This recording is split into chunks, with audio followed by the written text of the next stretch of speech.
YouTube, if you guys are struggling to get wins, if you're struggling to get high kill games, if you are struggling to just have fun at the dang game with all this skill-based matchmaking going around, I got you right here. This is going to put you in the best possible position to succeed. I'm going to give you the best possible Apex Legends settings for season 5. This is going to be controller settings only.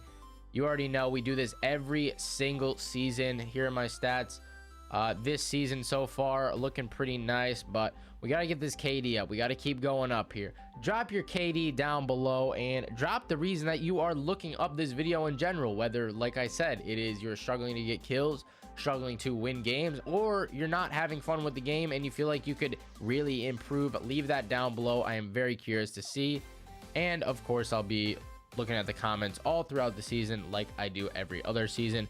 But without further ado, let's hop into the settings. Before we do start though, I do want to say these settings should be adjusted according to your playstyle, according to what feels off. You should be adjusting those certain settings. I'm going to be explaining everyone in depth though, like I said. All right, so let's hop into the best season 5 settings. Starting it off with interact prompt style. Okay, compact versus default. A lot of these on this page I'm going to tell you are preference. Okay, this top one, interact prompt style, if you read it to the right there, display more or less information about weapons and items on the ground.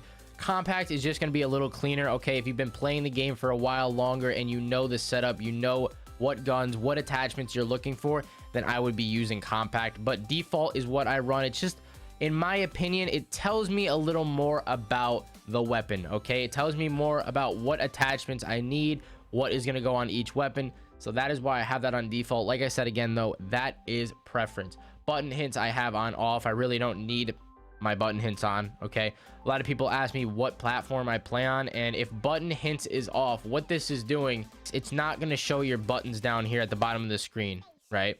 So when you're switching guns, it'll say Y, and when you're reloading, it'll say X or whatever it does. It's not going to say that at the bottom of the screen. So a lot of people do ask me what console I do play on, and it is Xbox. I know I don't want to start any console wars. Okay, so don't get mad. Don't get mad at me at the comments. All right. Crosshair damage feedback, I have that on X with shield icon. I don't know, I really just prefer X with shield icon. Obviously you can change that to just X, show an X on the crosshair, or no indicator. I haven't really noticed a big difference. Okay, I've played with all 3 of these on and really not that much of a difference to me, but fiddle around with those and let me know what is the best option, because like I said, I have no preference on those. Any single one will work. Stacking is the damage number type that I like. I feel like it's the most clean. I feel like it just shows, obviously to the right, shows the combined number of all recent damage, and it adds it up for you. Okay, if you have that on floating, you're gonna have to do some quick maths. Okay, 2 + 2 = 22. You know what I mean? You're gonna hit this guy for blue shield and hit him for 74. You got to do the math really quickly in your head, saying that he has 1 extra health left until his shield's broken. And then both is just going to be a little clustered, in my opinion. It's going to show the floating and the stacking, so we're going to keep that on stacking. All right, as for my ping opacity, I do have this on faded, and I recently did change this to faded, and that's because when somebody pings something on the map, it's very hard to see through it, especially if you're looking at your map view. So what this does is it will fade it out and you can partially see through the ping, which is very, very helpful in the map and even in the game. If you get those spam pinging teammates like, come on Timmy, get me up, Timmy, get me up, Timmy, and then you can't see the enemy, you know what I mean? It's happened so many times. Come on now, everybody's been there. So that is why I have that on faded. That comes in pretty clutch, not gonna lie. Obituaries, you know, we gotta have that on so we can teabag the boys when we kill them and know who we're killing. Okay, grab all their loot, push their boxes around if we don't like them, you know. You know how it be. Anyways, mini map rotation, we have that on off. I've never had that on. What this will do is this will turn your mini map so that you're always facing forwards. Okay, your mini map is always facing north. I was never a big fan of this, and I know a lot of people that watch my videos. I've only met a couple people in the comment section of last season settings that actually use mini map rotation. So that is like I said, most of these are preference things. Weapon auto cycle on empty is off. That just means when you run out of ammo fully in your weapon, it will switch to the other weapon. But I know better when I'm gonna run out of ammo, so you know, we just switch it on our own. Auto sprint I do have off. I never like to have auto sprint on. Double tap to sprint I have off as well. Incoming damage feedback on 3D. taking damage closes death box menu, I have that off because when I am shield swapping, I don't want to get hit once and it close the box. That's what happens if you have that on. Okay, if you have that on, you get hit with like one little peck on the cheek or a little arc star for 5 damage and you're out of the box. You can't shield swap, and that is a problem. Streamer mode is going to be off. They still need to add a streamer mode for like every player so that they can't see your name. We still really need that, okay, so that we're not getting stream sniped. I don't have the most viewers on Twitch, but I know a lot of other content creators would like that streamer mode to be to hide their names, you know what I mean? Usage sharing is enabled. Colorblind mode, okay. Try Tenopia. I get so many questions about this. Yo, Sweat, are you colorblind? Yo, Sweat, are you using colorblind mode? Yo, Sweat, why are you so colorblind, bro? Why are you using this colorblind mode, Sweat? Come on, Sweat. Why are you using colorblind, Sweat? No, that is because try Tenopia, okay? I've tried all of these. This Pro Tenopia, this Deuteronomy Tenopia.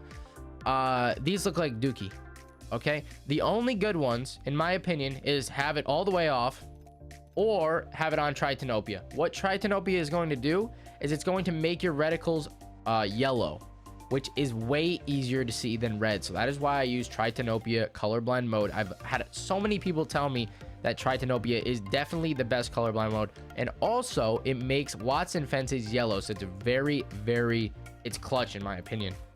Subtitles are off, so none of this bottom stuff matters. Convert incoming voice to chat. Text is going to be off, and enable accessible chat features is off as well. Okay, hopping into the juicy part, the juicy steak, the medium rare, maybe the medium, you know, I don't know about rare though. The steak, okay? The controller settings, button layout. First and foremost, I do want to say right now I do have a scuff controller, so a lot of you guys play on bumper jumper, a lot of you guys play on button puncher. I don't need any of these custom crazy, you know, I've met people who use every single one of these, but I am using default. Okay, stick layout is going to be on default. Once again, very few people use southpaw, legacy southpaw, but do your thing. That is going to be your preference. Interact to reload button, okay? Tap to use and reload. We don't want to be holding down the button for an hour, guys. We just want to be tapping it to use the door and tapping it to reload. So that is why I have that on tap to use and reload. Crouch button is on hold for me, okay? What I do have to say about this, if you don't have a scuff controller, you're probably going to want to have this on toggle. I've heard it's way easier to bunny hop on toggle if you don't have a scuff controller, but if you have a scuff controller, do me a solid and put this on hold. It's going to change your whole game, and you're going to be insane at crouch spamming, trust me. Aim button is going to be on hold. That is just a preference. When you hold down your left trigger, it is going to stick your aim. When you have it on toggle, you'd have to like tap it down and then tap it again to aim. So we don't want that. We want that on hold. Trigger dead zones are on none. Okay, I've explained this many times in the past. If I have my trigger dead zones on max, okay, this is the enemy, let's say they have their trigger dead zones on max, mine are on none. We pulled the trigger at the same time, I'm shooting faster. That's just what's gonna happen. Right when I hit my trigger, my gun is shooting, and there's gonna be a delay if yours is on max. So you want that on none, 100%. None or default, whichever one you guys want to do. Can I even change it? There you go. All right, menu cursor speed, I have that about 1/4 the way up. I think it's about where it should be for everybody. I think it's very easy to control at 1/4 of the way through, but also very quick and efficient. So look sensitivity right here. Here's what I'm going to recommend for you guys. 4.3, 5.3, 6.3. Okay, now I got a lot of these for you. I run 5.3, okay? And then we can either do, we can do any of those combinations of those three. 4, 5, or 6 for the look sensitivity. You got to mess around with these. Like I said, I keep mine at 5. And then the look ADS sensitivity, I would not go higher than 5. I know there's some crazy people out there who are going up to 7, 8, 9, you know, 10, 11, 12. But we're going to stick to 3, 4, and 5, okay? What 3 is going to do, 3 is going to be very, very accurate from long range. So if you're struggling to hit shots from long range, you're going to want to put that at 3, okay? And if you're struggling to keep up with enemies at short range, you want to put that to 5. You know, it's all preference, okay? On to the per optic settings here. I have these kind of jacked up. I'm not going to lie to you. I had this on, hold on a second. I had that on 5. I don't know why that changed off. But here is my per optic settings. You guys can just take a look at these. As you go up per optics, it seems like it gets slower. That's why I have them raised up a little bit. But like I said, these are a lot of preference settings.